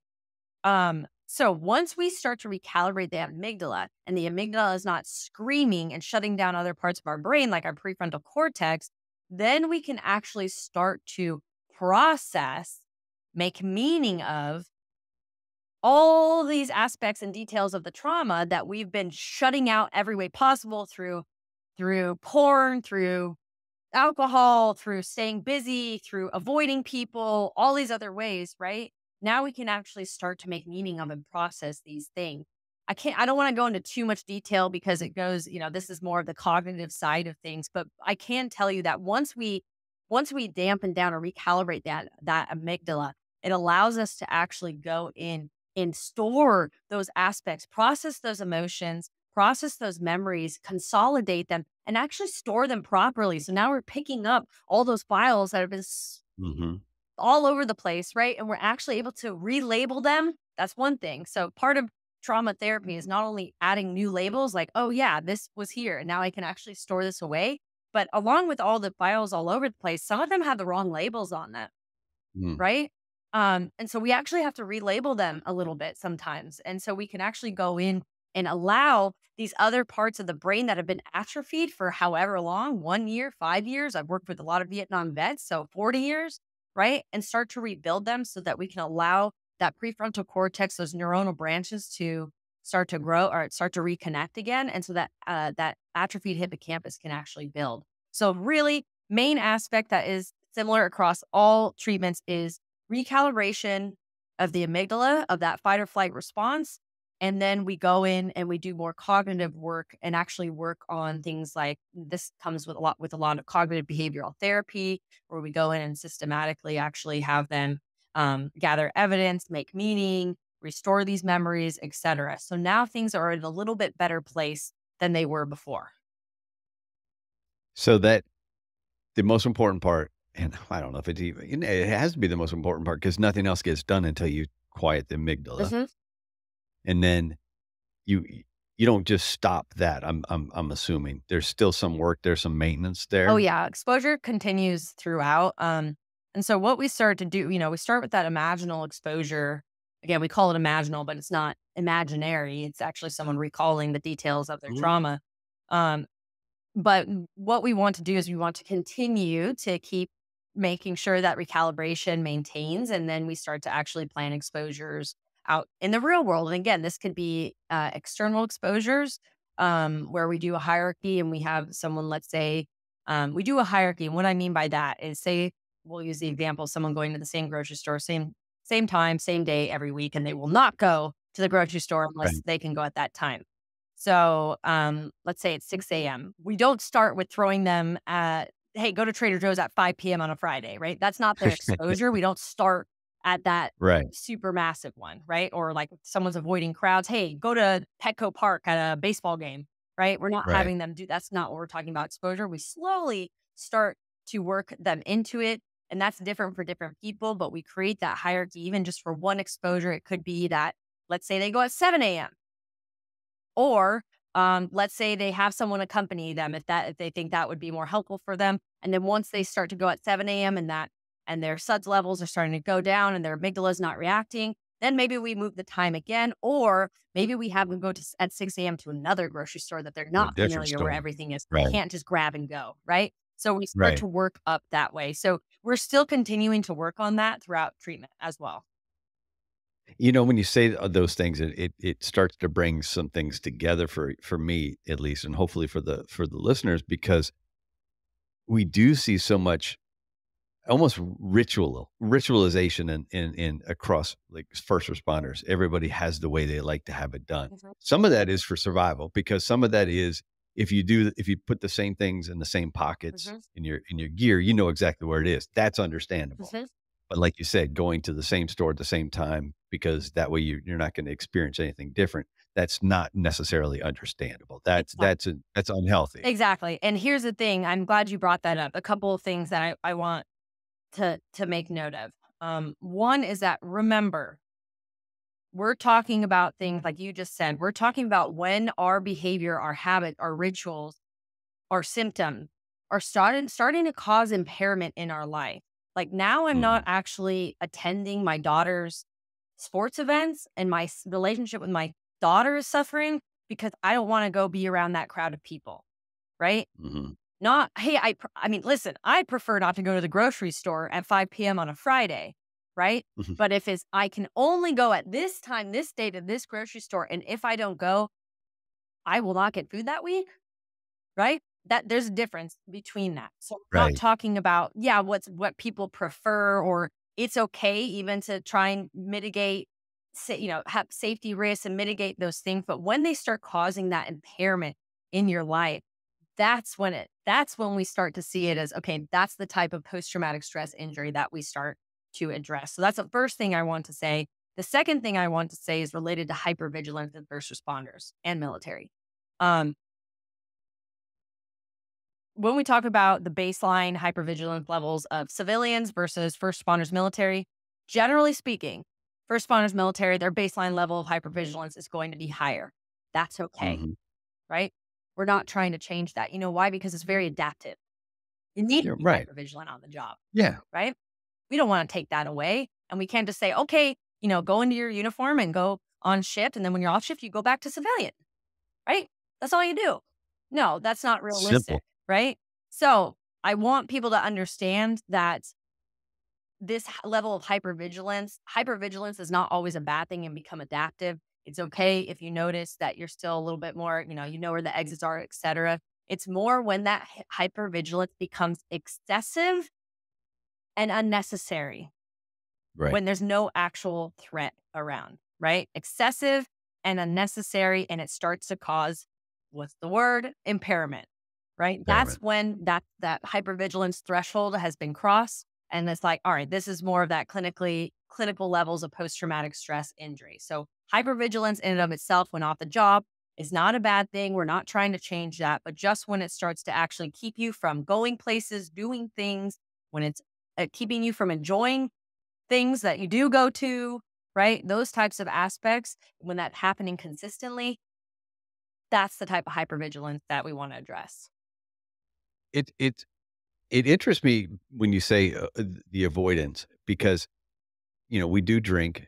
We porn is a big thing in first responder community. Alcohol, drugs, you know, isolating. Those are all those avoidant behaviors that you spoke about. I just lost my train of thought. See, there you go. I know where I was going with it.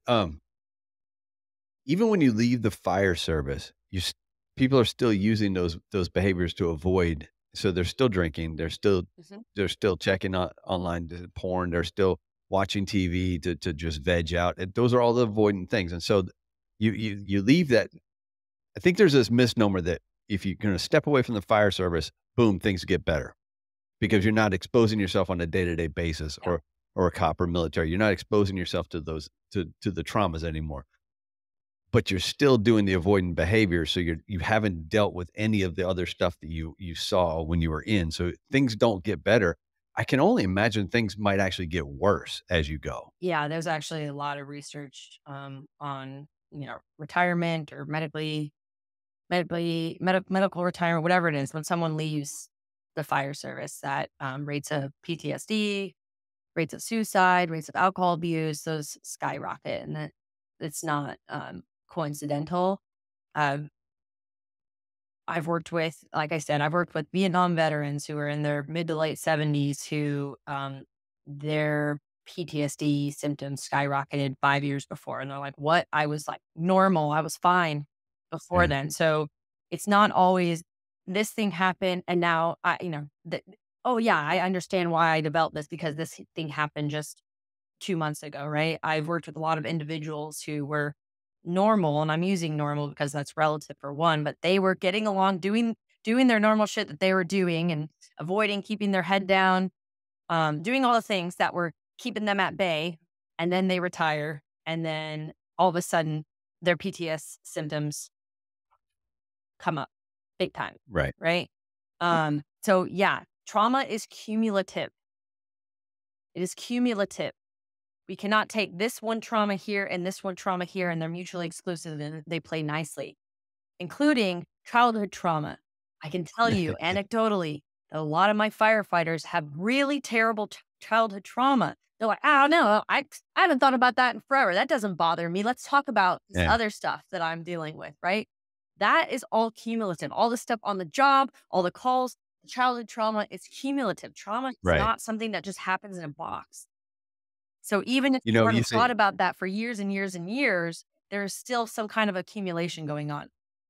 You say anecdotally, and I can speak to the same thing. I've 100 people sharing stories on this show, and I ask, well, what was childhood like? And they say, well, my parents were divorced, my dad was abusive, and then you start, in my head, I start adding up the ACEs score, and it's very rare that I get a guest on this show that says, I didn't have any issues in childhood. My parents are still married. I went to whatever school. I went to college. I did this, and you go, well, that's a zero. So what's going on? So where did we turn here? And we come into this profession damaged, and we damage ourselves more with the profession. Well, listen, there's a big aspect of self-selection into your profession, right? Mm-hmm. I wouldn't choose to go into your profession. I wouldn't do well in it. That would be very difficult for me to do what you did and do, right? So to go into that profession, you have to have certain characteristics to choose that, right? You have to, generally speaking, be able to withstand things that your average person doesn't withstand, both physically and mentally, right? Right. a lot of my first responders are also very much type A personalities. They can be more adrenaline driven even before they get into the job. And they can be someone who comes from a really shitty childhood, who's experienced some terrible things and wants to do whatever they can to make sure that they help other people, right? Helping behavior is very common. And there's a lot of research on this, not necessarily specifically on first responders, but individuals who've experienced tragedy and difficulty and abuse and trauma in their childhood are more likely to have some of those those characteristics in adulthood. So all of that makes sense, when we're talking about the general characteristics of our first responders. But that you're right, a lot of individuals come into this. You wouldn't believe how many firefighters I've worked with that have been on the job for 15 years are coming in with clinically significant post-traumatic stress that they want to get worked on. They're expecting to talk about the calls, and all of a sudden, they come out with, I was molested when I was a kid, right? And we basically end up doing trauma treatment on that trauma as opposed to all the calls, right? Because that's the one that's been locked away for a long time. And this snowball has been accumulating for a long, long, long time. Right. And I mean, I've shared on the show before, and I had my own experience with that as someone who resisted even talk therapy for forever and decided that I had to give it a try. And I went and I found, I got lucky with the counselors that we had at work, and I connected and I opened up, and it was I want to talk about the dead baby, and she wanted to talk about second grade with my dad, and it's just like, wait a second, I'm here. I don't have daddy issues. Fuck that. Listen, I came here for this, okay? I do have daddy issues. We had to talk about that. I don't want to talk about that. I want to talk about this. Yeah. So yeah, that happens quite often. So yeah. And that's another thing too, I want to also pop in there is, I don't want to fully shit on talk therapy. I'm saying that talk therapy, once someone crosses that threshold in clinically significant post-traumatic stress injury, talk therapy at that time is not enough. Now, once someone has gone through trauma-focused treatment, their symptoms, their amygdala is recalibrated, they're functioning better. Then, they can switch. I mean, I have many of my first responders that come in, I call them, with check-ins, proactive check-ins, just kind of, they come in once or twice, once a month or once every 2 months to just check in. And that's more, we're talking. And if there's something that we have to kind of address, maybe they have something flared up, some stuff. But, talk therapy definitely has its place and can be very beneficial in a lot of ways. But when someone has anything clinically significant, whether we're talking about major depression, social anxiety disorder, post-traumatic stress, we want evidence-based, systematic evidence-based approaches until those symptoms kind of decrease and get more stabilized. So we talked about the amygdala, talked about hippocampus. What are you doing for the prefrontal cortex then? Well, the prefrontal cortex is very much more so the cognitive behavioral therapy side of things. And again, the prefrontal cortex, we don't go in straight on that side because, again, when the amygdala is firing, we can't. It's difficult to actually think through, use reasoning and actually think through these things and talk about these things when our amygdala is firing. So that really comes into the cognitive behavioral therapy side of things. We tend to, it depends on which of those three treatments you're doing. For example, if we're talking about cognitive processing therapy, it's much heavier on the cognitive side. So we're actually identifying kind of how our trauma has changed the way we think. Things like individuals who have post-traumatic stress injury think very black and white, and typically it's things like no one can be trusted, civilians can't be trusted, everywhere is unsafe, very black and white belief systems that actually impact our behavior. Because if I think nowhere is safe, then I'm always going to be on guard, right? So what these core beliefs are actually, that are really ingrained in us, they actually impact our behavior as well and our emotions. And so we address those. There's a lot of course, too, with post-traumatic stress injury, there's a lot of, we don't feel so great about ourselves. So there's a lot of, I'm a piece of shit, I'm toxic, I'm weak, I'm broken. I should have reacted faster to that. If I had just reached out to him, maybe he'd still be alive. We really kind of go in and focus on that. So that prefrontal cortex is that's going to, there's some part of that that's going to start improving just because the amygdala calms. It's allowed to actually, you're allowed to actually utilize what it's meant to do. Now, Right. kind of, what's the analogy I was just trying to use? It's almost like puzzle pieces, right? So once the amygdala recalibrates, we are then now allowed to actually take all the puzzle pieces out. Now we have all the puzzle pieces in front of us, but they're not put together yet, right? Right. But the puzzle pieces are actually out. Before, Right. they're locked up in that box and we can't get the box open. So now we have Makes puzzle sense. pieces all over. We're still like, shit, this is still a lot. Like, how do we even put this Mhm. puzzle together, right? But now we're actually able to start putting the puzzle together to see what's going on and actually make meaning of Right. it. Interesting. Yeah. So in these three modalities, it's all about quieting the amygdala so you can get the other work done. First line of attack is quieting the amygdala. And then the other part is also really important. I mean, I'd say they're equally important, but in most cases, not all, but most cases, we need to go in and recalibrate the amygdala in order to be quite honest with you, on the psychologist side, not on the person actually doing the work side. Mhm. The psychologist side, my personal opinion is that the recalibration part is a lot easier for me. Because it's much more just systematic, Right. and the body does the work, right? Mhm. Once we start going into that other aspect, I got to do a lot more work, and everyone is different in terms of their trauma, their core beliefs, how they made sense of their trauma and their role, how it's affecting them. So that takes a lot more, it's a lot more intricate on that end. So both are equally as important. Just doing that aspect, typically, if we just recalibrated that, typically someone still feels like shit. They still think they're a piece of shit. They still have these core beliefs that could be impacting them. So we want to go in on both sides of things, but for that first line of attack is just, we let the body do what the body is designed to do. Yeah, that makes sense. It's there's a lot of information there. I know, it's a lot. Yeah, we haven't even talked, and maybe, and no pun intended, pick your brain another time about how do you do this from a prevention side instead of a proactive instead of a reactive side, and I think I'm going to guess by the way you're nodding your head that's something that fire departments and police departments and military need to get on that bandwagon and start preventing instead of curing. Yes. This is this is what I want to tattoo across my face. Working with a lot of department is that I call it the 3 lines of defense. And I actually have a visual that I showed when I get brought into departments to show them. But a lot of departments focus on the 3rd line of defense, the purely reactive line of defense. Mhm. That's crisis, right?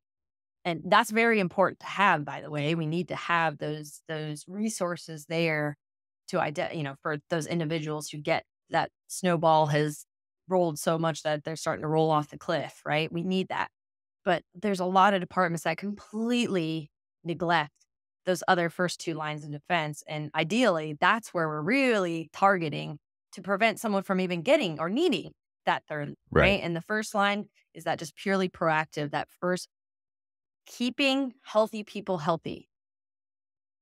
That's what we like to do, right? We want to Amazing keep people as concept. healthy as possible. That's that first line of defense. And there's a lot of things and resources that can be put into allowing that. And then the second line is what I call early intervention. And that's when, hey, let's look at just visualize that spectrum I was talking about. We have green on this end, bright red on this end, but a lot of changing colors in between, right? Green, Mhm. dark green,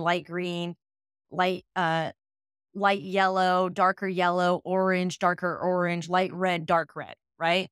Once we Mhm. start getting into that yellow area, that's like the area for early intervention. So we can come in and actually, hey, let's stop the snowball from actually moving into that red zone, right? Early Right. intervention. And listen, we're all going to be in that yellow zone throughout different points in our life. The idea, it's not realistic to be like, I'm going to stay in the green zone forever, right? That's just not realistic because life is life. But what we want to do is keep ourselves out of that red area. So once we are equipped with the tools, the knowledge, etc., to notice when we're starting to get into that yellow zone, then we can utilize our toolbox to kind of get ourselves back into the light green zone. So Right. yes, in answer to what you're saying, there's a lot more on the front end too that can be done. Not one silver bullet, not just one thing, right? But a variety of different things work for different people, but utilizing those resources and tools to try and prevent us from getting into that red area is super important. Yeah, and I think that's a whole conversation unto itself. We probably spend an hour and a half, 2 hours on that alone. So Yeah, bring me back on. cool. Well, why don't we talk about my last two questions? Okay. When was the last time you felt or saw something that would just held you in awe? It was just your moment of awe. It just kind of took your breath. This is going to be super cheesy, but it's the first thing that came to my mind. I got married 4 weeks ago, and it was a pretty wild feeling when I was walking down the aisle and Yeah. I saw my husband standing there. It was can't even put words on it. It was quite the feeling. So, yeah, I can't even put words on it because it was just kind of surreal to me. So that was probably the last time. Yeah. And that definitely makes sense. I mean, this is something that I don't know how long it was building up to that spot once the proposal and everything, but you have that whole process where you build up to it and then it all comes together and just like, wow. Yeah, that's exactly. It's like this, yeah, it just builds up to it. And then you're doing it and you're like, oh my God, that's my husband at the end of the aisle. Like, oh my God, I'm getting married as I'm walking down the aisle. All right, so we'll talk about books, and I want to pick your brain about something real quick. And it's a book that I read that is about the brain, and it was a quick read. Not maybe you've read it, maybe it's quackery. I'm not sure. 7.5 Lessons About the Brain. Actually, never heard of that. Okay, and that's kind of where I started working with this analogy of that forest, the root system, and how the neuroplasticity piece of it. Mm-hmm. So there, I'm gonna throw one out to the audience that it's an easy. I thought it was an easy read. It's called 7.5 Lessons About the Brain. And it, we hear this, we hear these sections of the brain where the reptilian brain and things like that. And I think they've started to fall out of favor, some of those terms, and correct me if I'm wrong, but I think they've started to fall out of favor, into more of a not a universal, but more of an interconnected model. Mm-hmm. Is that, am I on the right track with that thinking? Yes, you are on the right track with that thinking. Much more interconnected model, considering it's kind of like what we call the biopsychosocial model. Have you ever heard of that? Mhm. Right. You're considering all these factors, not just when you go into the doctor for something and you're saying my stomach has been hurting a lot. They're not just going, okay, here, let's just treat that symptom, right? You need to know what all the factors. Oh, I've actually haven't been sleeping well. I've had a ton of stress. My diet has changed, right? All these factors that go into it. So yeah, it's just a much more interconnected model. So I'll throw that one out there for you. 7.5 Lessons About the Brain. Cool. What's a book that you would like to recommend that either related to this or not? It doesn't matter. Oh, that's a great question. Related to this, I would recommend The Body Keeps a Score. Mm-hmm. It's written by a trauma doctor. Unrelated, well, it's related to it, but I would recommend The Happiness Trap. You ever heard of that one? Okay. One of my favorite books. I think it's written by the doctor who developed what's called ACT, Acceptance and Commitment Therapy, but it's to me, a very life-changing book that goes into a lot of the things that we work on in evidence-based therapy. But it's not meant just for post-traumatic stress necessarily. It's kind of meant to cover the whole gamut. So I would recommend The Happiness Trap. Cool. I appreciate it. Yeah. This talk's been fascinating, and I think I could have picked your brain for an hour and a half, two more hours, just because it fascinates me. So Fascinates me too. Yeah, obviously you've dedicated your life to it. So that's we get the benefit from that. So thank you very much. Thanks for being open to coming on, and thanks for everything you just shared with us. Absolutely. Thanks for having me. And we'll look to see if we get you back on to talk about the preventive part, because I think that's right now it's probably more important that people start paying attention to that and enacting some of that in their departments instead of waiting for the people to get to that crisis, that mode where do or die, literally. Yeah, absolutely. Yep. Happy to talk more about it. Thanks for listening to another episode of The Things We All Carry. Head over to the website, thethingsweallcarry.com, for show notes, resources, and to sign up for the newsletter. Until next week, take care of yourselves and remember to check in on each other.